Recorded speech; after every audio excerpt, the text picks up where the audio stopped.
Hi, the Eastern Nebraska Office on Aging Foster Grandparent Program welcomes you as a volunteer station or a place where our volunteers are serving. This video was designed to kind of acquaint you to the program and serve as a guide for your role as a volunteer station. Our program, the Foster Grandparent Program, could not exist without your participation and support.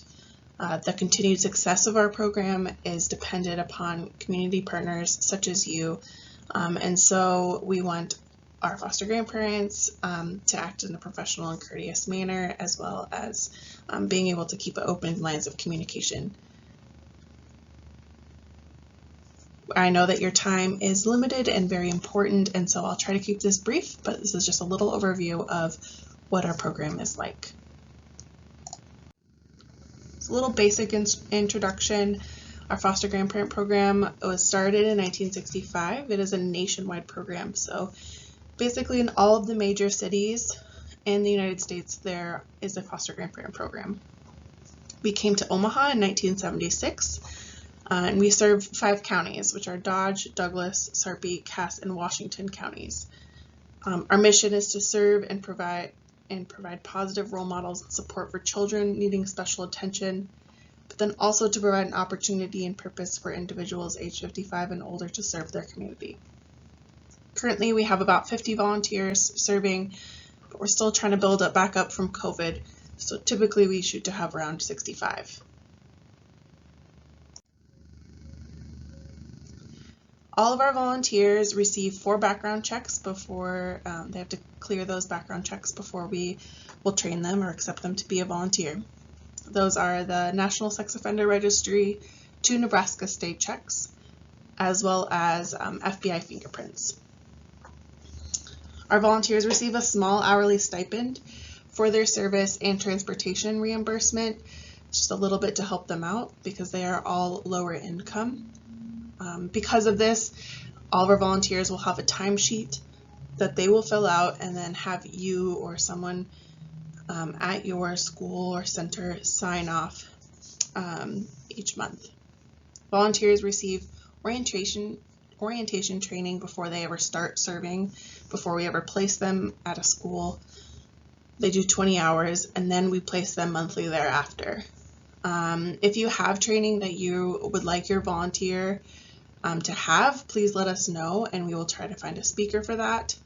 Odds are that if your volunteer needs it, it would be beneficial for our other volunteers as well.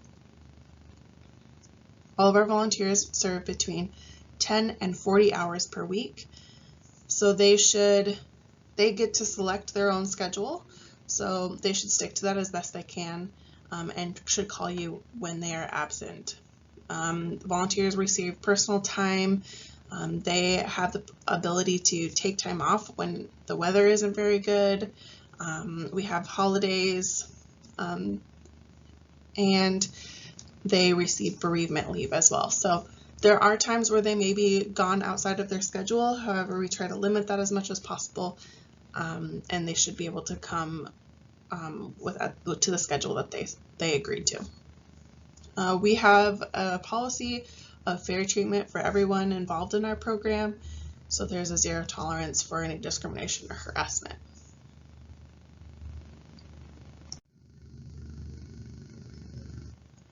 We place our volunteers as close as we can to where they live so that they don't have to travel very far.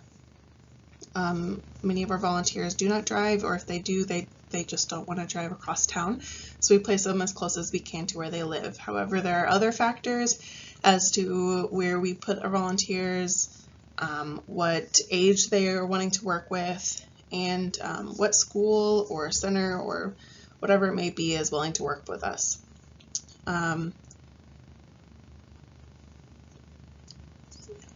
If you would like another volunteer though, please let us know. We might be able to find you one. Volunteers are a limited resource, and so therefore should be with the kids who need it the most.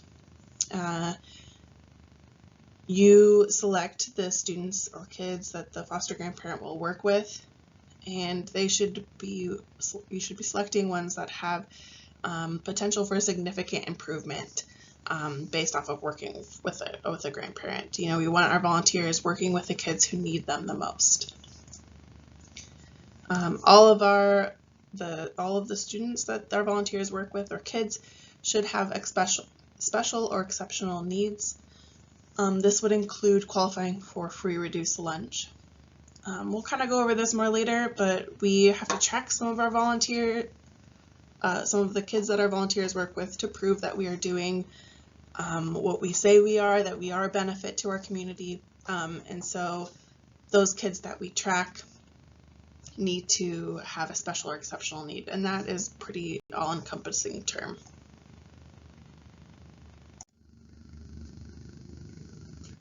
The role of your foster grandparent is to provide emotional support, provide academic support, be a mentor and positive role model to the children, be a loving grandparent figure, provide encouragement and understanding despite physical, mental, or emotional challenges. We know it's important for there to be intergenerational interaction between our young ones and our older adults. And so this can be really, really good for both parties, and that the kids keep the foster grandparents young, and the kids get to interact with a grandparent type figure. Many of them might not have their own grandparents in the area or get to see them very often, or might not have grandparents, and so being able to interact with other generations is important. However, our volunteers are not a substitute teacher.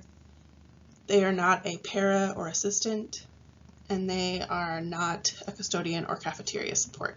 So really they should be with the kids all the time, not just doing behind the scenes work.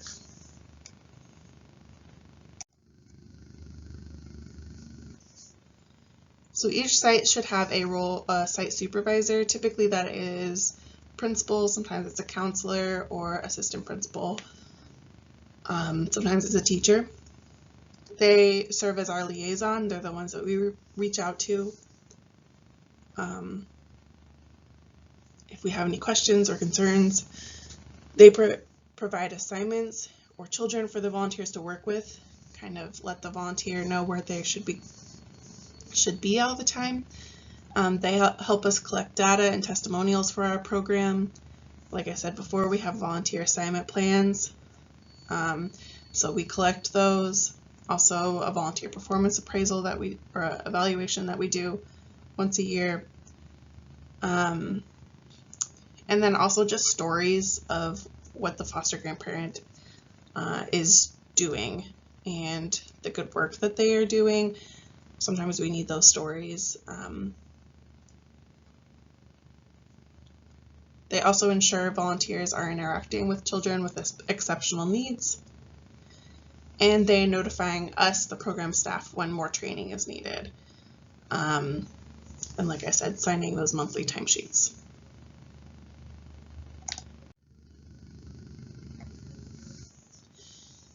Your volunteers should eat with the children whenever possible. We tell our volunteers that they should eat with those kids, show them good table manners. Some of our sites use it as a positive reward. Oh, you did such a good job today. You get to sit with grandma and eat lunch. The lunches are either provided by the school or paid for by the program, and that is established through our Memorandum of Understanding. We create a Memorandum of Understanding with our sites every 3 years, and whether or not you provide them or we pay for them is established in that. Breaks are determined by you. However, volunteers are there to be with the kids and therefore should be with them all the time, most of the time. Some of our volunteers will take a break for a small amount of time, but if it's going to be more than 10 minutes really, either that needs to be volunteers going to another classroom, if their classroom is off doing something else or testing or something like that, or they should be not volunteering at that time. Dress code is determined by you for our volunteers.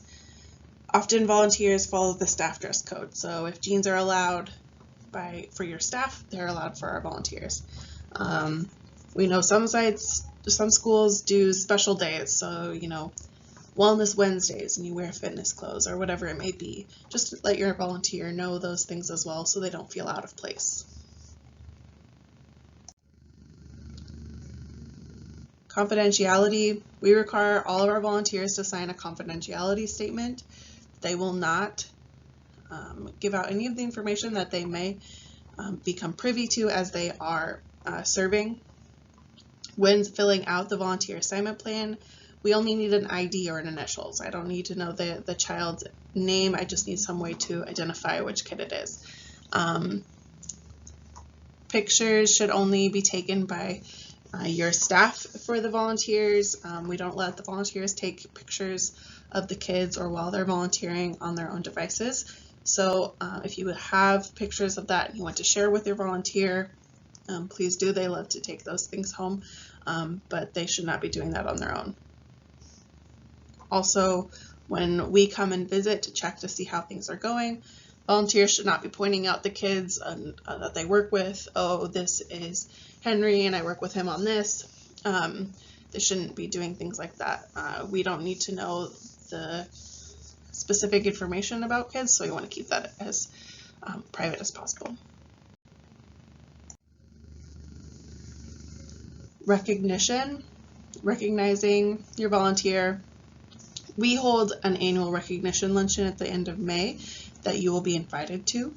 However, please recognize your volunteers as you see fit.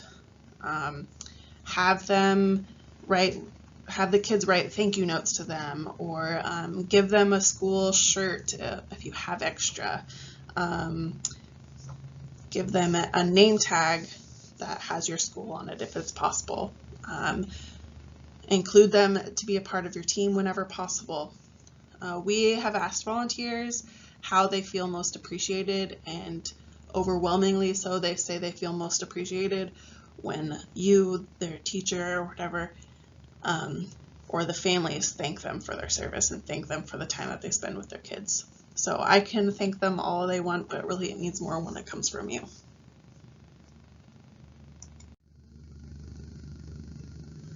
Kaylee, our specialist, will be visiting the school at least twice during the year. This is a good time for us to check in if there are any concerns about the volunteer. We might visit more often, make sure things are going smoothly, but this is a good time for us to see if there's any issue. Lots of times you guys are too busy to reach out to us, and we understand that, so we try to come out and see you so that if there's any concerns, we can address it. We may try to get pictures of volunteers in action, like we've had in this slideshow, but we always ask permission, one, and we don't get any children's faces. Volunteer assignment plans. So this is what I was talking about earlier. We fill this out at the beginning, usually October time of the year once things have settled down a little bit. And this is where you identify a few children that the volunteer is working with and what needs they have, and then activities. So it's kind of hard to see, but right here you have activities with each child, and you list what activities they are, and then what expected outcomes for that child. So if they'll have cognitive, or they'll have improvement in reading, or more social skills, whatever it may be, fill that out.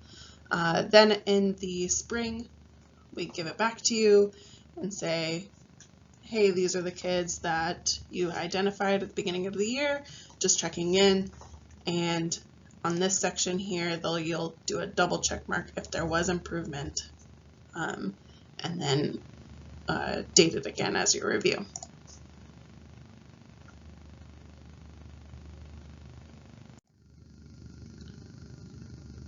Safety is very important.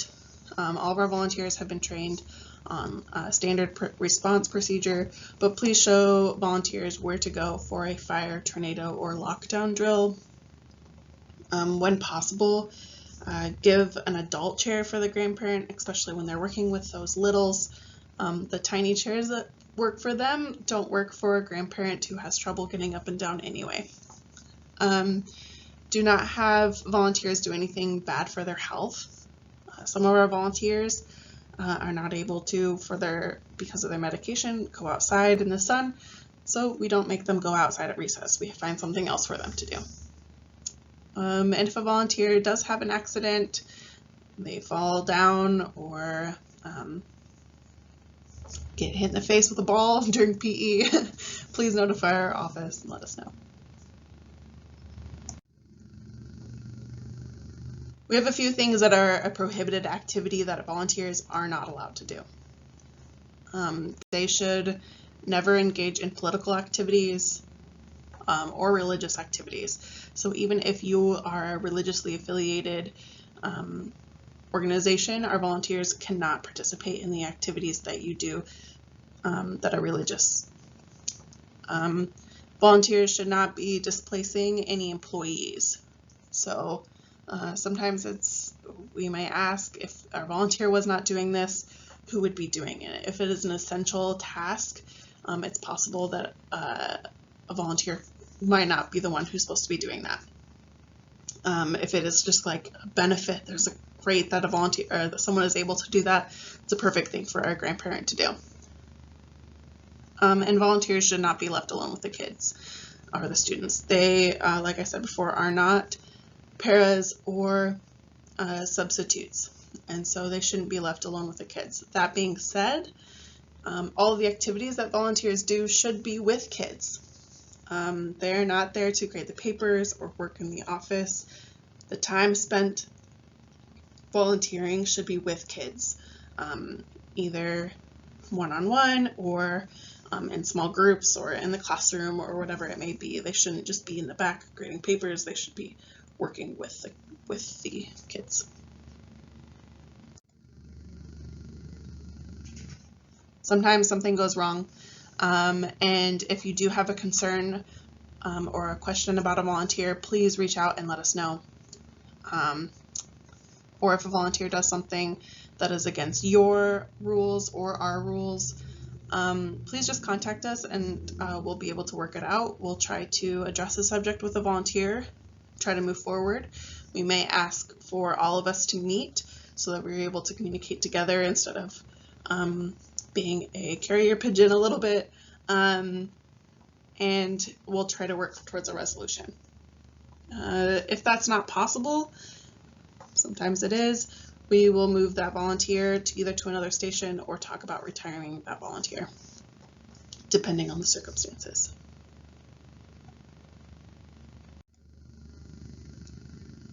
If you have any questions, please feel free to call us or email us, Kaylee, our specialist, or myself, Abby. Thank you so much for your time and patience as you go through all of this. We really do appreciate your partnership, and thank you for all of the work that you do for our foster grandparents.